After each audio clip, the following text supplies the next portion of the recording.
जीवन के अंत तक अर्थात आखिरी श्वास तक, मौत तक कौन साथ देगा और कैसे साथ देगा, इस विषय पर आज की इस जीवन दर्शन यात्रा में हम सार्थक चिंतन करते हैं।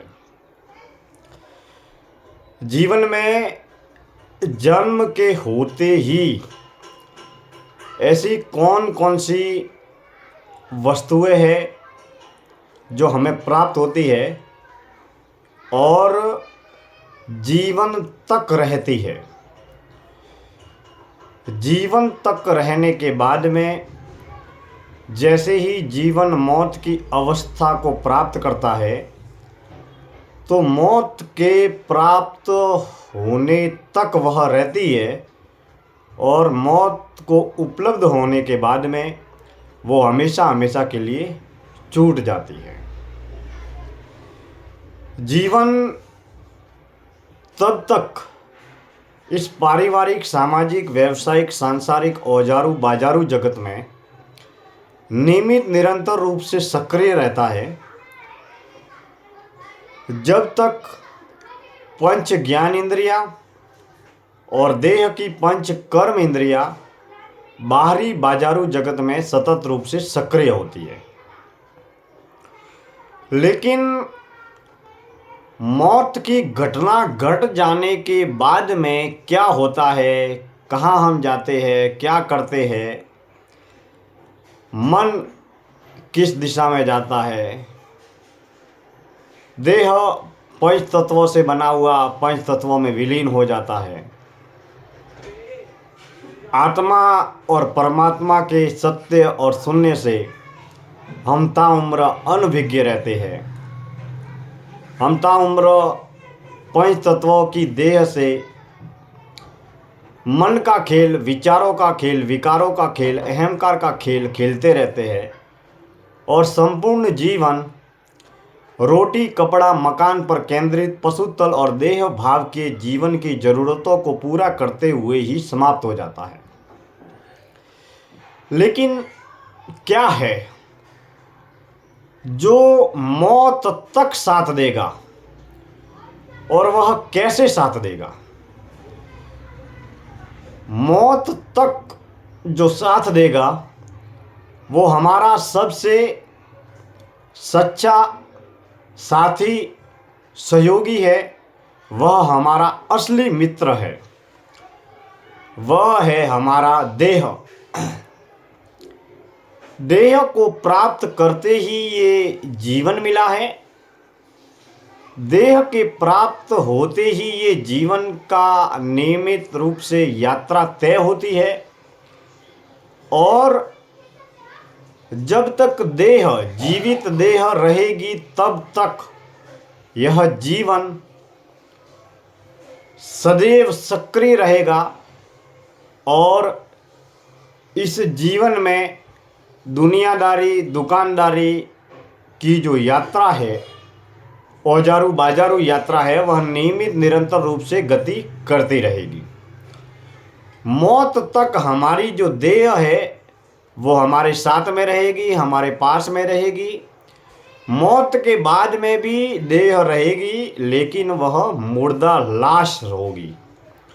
देह में किसी भी प्रकार की क्रिया, प्रतिक्रिया, संवेदना, विचार, विकार, अहंकार नहीं होंगे।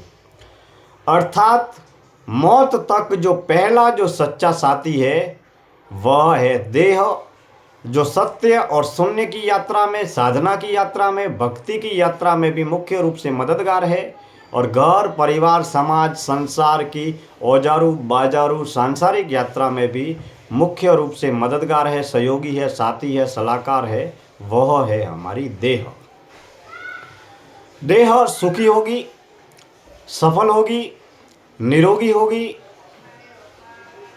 और स्वस्थ होगी, उतना ही हमारा जीवन सफल होगा, सुखी होगा, क्योंकि जीवन का मुख्य आधार है देह और देह जीवन के अंत तक हमारा साथ देगी।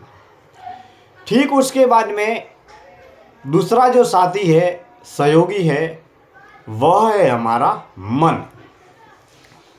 मन जन्म से ही मन के निर्माण की प्रक्रिया पंच ज्ञान इंद्रियों के माध्यम से प्रारंभ हो जाती है और जैसे हमारे जीवन का विकास होता है वैसे वैसे ही मन के तल पर बुद्धि का, ज्ञान का, विनय का, विवेक का विस्तार होता चला जाता है।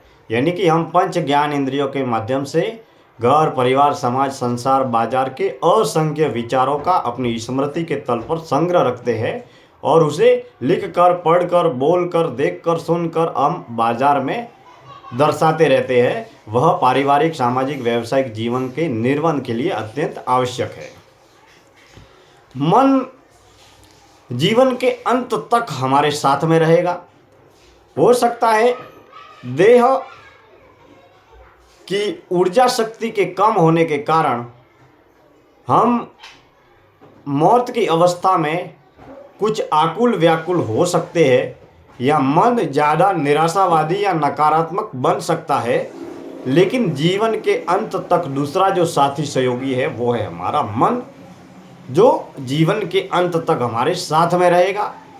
हो सकता है मौत की आखिरी अवस्था में मन के कमज़ोर होने की वजह से, बुद्धि के कमज़ोर होने की वजह से हमारी स्मृति का तल, याददाश्त का तल कुछ कमज़ोर हो सकता है, लेकिन जीवन के अंत तक मन जो है वो हमारा साथ देता है और मन का निर्माण विचार से, विकार से, अहंकार से हुआ है और जो हम करते हैं, जो जीते हैं, उससे प्रतिपल, प्रतिक्षण, हर कर्म के दौरान हमारे मन का निर्माण होता रहता है। ठीक उसी तरीके से तीसरा जो साथी है जीवन के अंत तक हमारा साथ देगा वो है प्राण। देह और मन को जोड़ने का जो काम करता है वो है प्राण। प्राण अर्थात प्राणों को श्वास के माध्यम से हम जान सकते हैं। ये श्वास जो ईड़ा, पिंगला और सुषुम्ना के माध्यम से, सूर्य नाड़ी और चंद्र नाड़ी के माध्यम से ये श्वास जो आ रही है, जा रही है, प्राण पूरे देह में फैला हुआ है।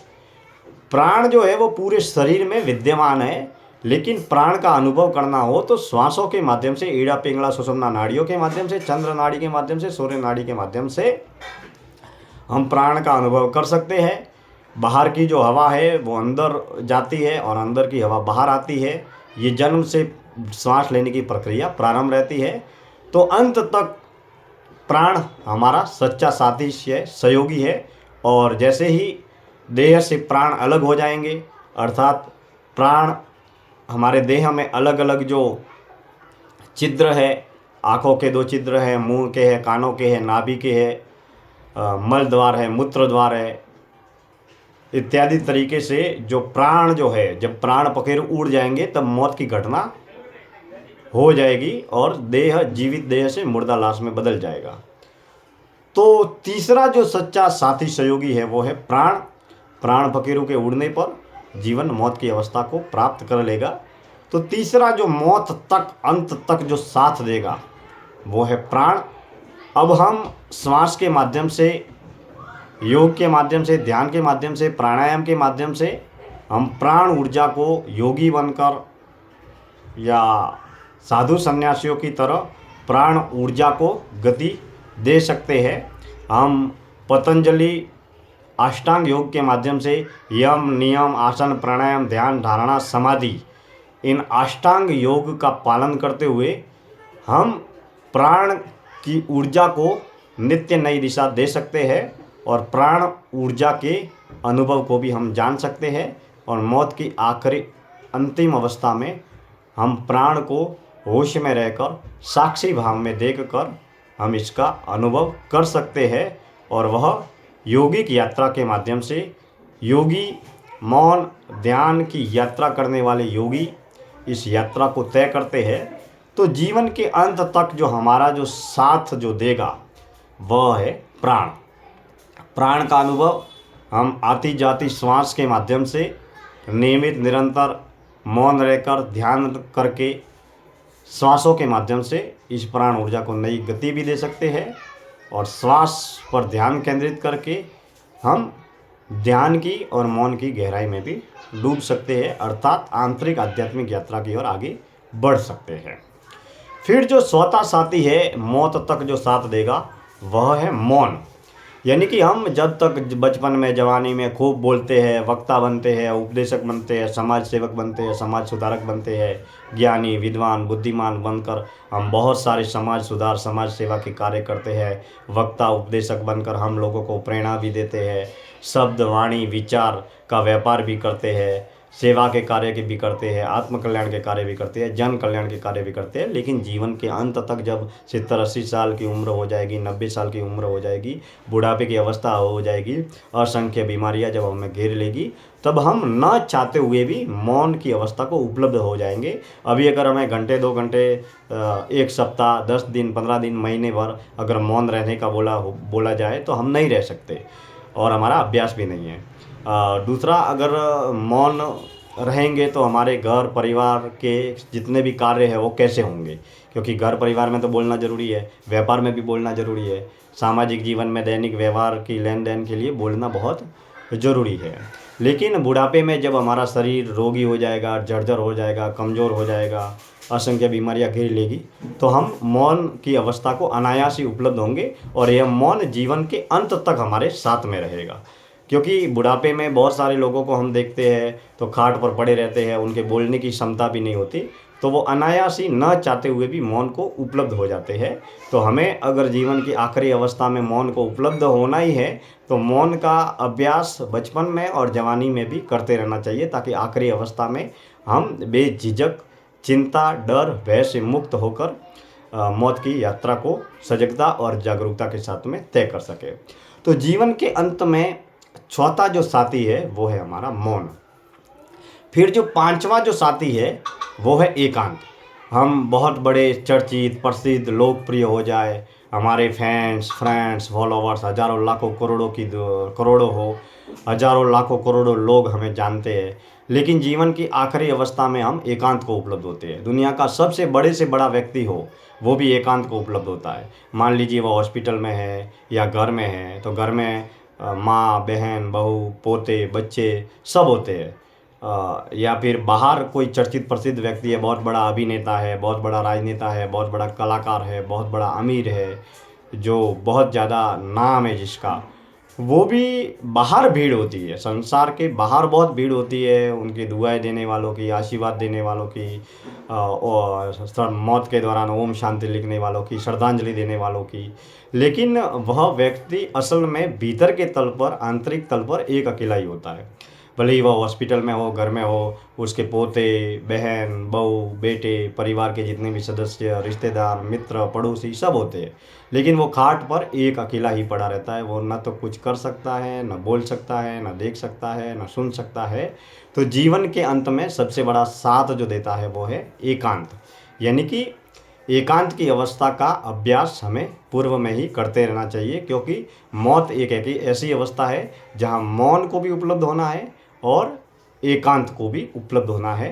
एकांत हम न चाहते हुए भी एकांत की अवस्था में उपलब्ध होंगे। बाहर संसार के बाजार में जितनी भी घटनाएं घट रही है, घटती रहेगी, लेकिन जब भी व्यक्ति मरता है तब वह अनायास ही एकांत को उपलब्ध होता है। मौत के वक्त भी एकांत को उपलब्ध होता है, और मौत से पहले भी वह एकांत को उपलब्ध होता है, क्योंकि उसके आसपास में कुछ भी नहीं होता है, और होता भी है तो वो लोग कुछ भी नहीं कर पाते हैं। तो एकांत का अभ्यास हमें करते रहना चाहिए। ठीक उसी तरीके से मौत के वक्त जो असली साथी है, सच्चा साथी है, और छठा जो साथी है वह है ध्यान। हम प्रतिदिन नियमित निरंतर घंटे 2 घंटे अगर ध्यान का अभ्यास करते हैं तो ध्यान के माध्यम से सजगता और जागरूकता बढ़ती चली जाती है। हम हर क्षण, हर कर्म के माध्यम से देह में क्या घट रहा है, मन में क्या घट रहा है, बाहर क्या घट रहा है, तो ध्यान के माध्यम से हमारा ध्यान बढ़ता चला जाता है। और ध्यान के माध्यम से हम अभी जो कर्म कर रहा हूँ, अभी मैं जो बोल रहा हूँ, और बोलते वक्त अगर मैं ध्यान के साथ में बोल रहा हूँ, तो ये ध्यान करने का अभ्यास न भूत में है, न भविष्य में है, वर्तमान में अभी इसी क्षण, इसी पल क्या हो रहा है उसके प्रति जागरूक रहना ही ध्यान है। अब हम प्रतिदिन नियमित निरंतर अगर ध्यान करेंगे तो मौत की अवस्था भी जब भी आएगी तब हम मौत की घटना को साक्षी भाव से और ध्यान के जरिए हम देख सकते हैं। तो ध्यान को जीवन में ज़रूर अपनाना चाहिए, क्योंकि ध्यान ही हमारे मौत तक, अंत तक साथ देगा। ये हमारा छठा साथी है। और सातवां जो साथी है वो है होश। होश अर्थात इस क्षण, इस पल क्या हो रहा है उसे हम नियमित निरंतर जागरूक रहकर होश के माध्यम से देखते हैं। हम भूत भविष्य की तमाम चिंताओं से, आकुलता व्याकुलताओं के माध्यम से, योजनाओं के माध्यम से उसके बारे में चिंतन मंथन या चिंता न करके हम इस पल इस क्षण क्या हो रहा है उसके प्रति जागरूक रहे, तो उस क्षण हमारी जो देह रोगी होगी, कमज़ोर होगी, मन भी हमारा कमज़ोर बन जाएगा, पंच ज्ञानेंद्रिय पंच कर्मेंद्रिय कर्म करना बंद कर देगी। लेकिन उस वक्त जो हमारा जो होश है वो हमारे साथ में रहेगा। जैसे ही श्वास आ रही है, श्वास जा रही है, देह में क्या घट रहा है, मन में क्या घट रहा है, तो उस होश के माध्यम से हम अपनी मौत को, घटने वाली मौत को, होने वाली मौत को और होने वाली हर क्षण हर बीमारी को सजगता और जागरूकता के साथ में देख सकते हैं। लेकिन होश का प्रयास और अभ्यास हम जब नियमित निरंतर प्रतिदिन करने का प्रयास करें, अभ्यास करें, तो ही यह यात्रा तय हो सकती है। वरना हमारा जीवन चिंता में, डर में, भय में, बेहोशी में ही हमारा जीवन मौत की अवस्था में उपलब्ध होगा, या बेहोशी होगी, हमें किसी भी प्रकार का बोध नहीं होगा। अगर होश में रहना है, होश में जीना है, होश में अगर मरना है, तो हमें प्रतिपल प्रतिक्षण प्रतिदिन होश में रहने का, होश में जीने का अभ्यास करना चाहिए। दैनिक व्यवहारिक जीवन में भी होश को साधना चाहिए और होश की यात्रा को बढ़ाना है तो प्रतिदिन सप्ताह में ध्यान, मौन और एकांत साधना के माध्यम से हम होश की यात्रा को बढ़ा सकते हैं कि इस क्षण क्या हो रहा है, इस क्षण में क्या देख रहा हूँ, इस क्षण में क्या सुन रहा हूँ। पंच ज्ञान इंद्रियों के प्रति होश में रहना, पंच कर्म इंद्रियों के प्रति होश में रहना, मन वचन कर्म तीनों तरह के पाप और पुण्य जो घट रहे हैं उसके प्रति होश में रहना। मैं क्या सोच रहा हूँ, मैं क्या बोल रहा हूँ, मैं क्या कर रहा हूँ, उसके प्रति होश में रहना। इस पल इस क्षण क्या हो रहा है, होश में रहने की प्रक्रिया को हम संसार के बड़े बाजार में दैनिक व्यवहारिक जीवन में भी साध सकते हैं और आंखें बंद करके मौन, एकांत और ध्यान में भी साध सकते हैं। लेकिन ये नियमित निरंतर प्रयास का विषय है, अभ्यास का विषय है। जितना शांत, एकांत और ध्यान के माध्यम से हम होश की प्रक्रिया को आगे बढ़ा सकते हैं। अक्सर जब हम जय कृष्णमूर्ति जी को पढ़ते हैं, रमण महर्षि जैसे महायोगियों को, महा साधु सन्यासियों को जब पढ़ते हैं, तो वो होश को और साक्षी भाव को बहुत ज़्यादा बल देते हैं। लेकिन हम जब शांत एकांत अवस्था में जब ध्यान करते हैं तो उसके माध्यम से दैनिक व्यवहारिक जीवन में भी होश बढ़ता चला जाता है। तो होश हमारा सच्चा साथी है, असली साथी है, और ये सातवां साथी है। फिर आठवां जो साथी आता है वो है साक्षी भाव। साक्षी भाव अर्थात जो भी हो रहा है, कुछ कर्म जो हम कर रहे हैं, जैसे मैं बोल रहा हूँ तो मैं सामने से बोल रहा हूँ, ये मेरी ऐच्छिक क्रिया है। और मान लीजिए मैं खड़ा हूँ किसी बगीचे में और कुछ बादल आ रहे हैं जा रहे हैं, तो बादल आ रहे हैं जा रहे हैं ये हमारे नियंत्रण में नहीं है। बिजली कड़क रही है तो ये हमारे नियंत्रण में नहीं है। फिर बारिश हो रही है तो ये हमारे नियंत्रण में नहीं है। तो जो हमारे नियंत्रण में है, जिसे हम कर रहे हैं उसके प्रति, और जो हमारे नियंत्रण में नहीं है, अपने आप घट रहा है, अपने आप हो रहा है। जैसे हम किसी रेलगाड़ी में, ट्रेन में सफ़र कर रहे हैं, और ट्रेन में जब सफ़र कर रहे हैं तो मान लीजिए खिड़की वाली सीट है, जो विंडो सीट है, वहाँ पर बैठे हैं, और विंडो वाली सीट है बैठे हैं, तो वहाँ पर देख रहे हैं, आ रही है जा रही है, कुछ गाड़ियाँ भी आ रही है बाज़ार में, कुछ पब्लिक आ रही है जा रही है, और गाड़ी चल रही है। तो वहाँ पर प्लेटफॉर्म पर अलग अलग घटनाएं सब हो रही है, ये हमारे नियंत्रण में नहीं है। तो जो नियंत्रण में है और नियंत्रण में नहीं है उसके प्रति हो साक्षी भाव को साधना, अर्थात हो जो हो रहा है उसके प्रति जागरूक रहना, सम्यक अवस्था को उपलब्ध रहना, यानी कि मोह और अहंकार से मुक्त होना।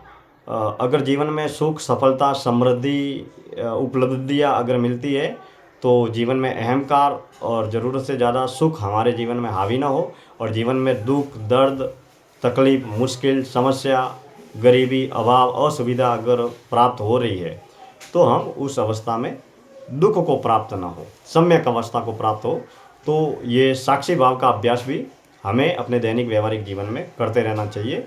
तो ये दोस्तों देह, मन, प्राण, मौन, एकांत, ध्यान, होश और साक्षी भाव ये हमारे सच्चे साथी है। जब सारी दुनिया हमारा साथ छोड़ देगी तब जीवन के अंत तक, मौत तक यही हमारे सच्चे साथी हमारा साथ देंगे। धन्यवाद।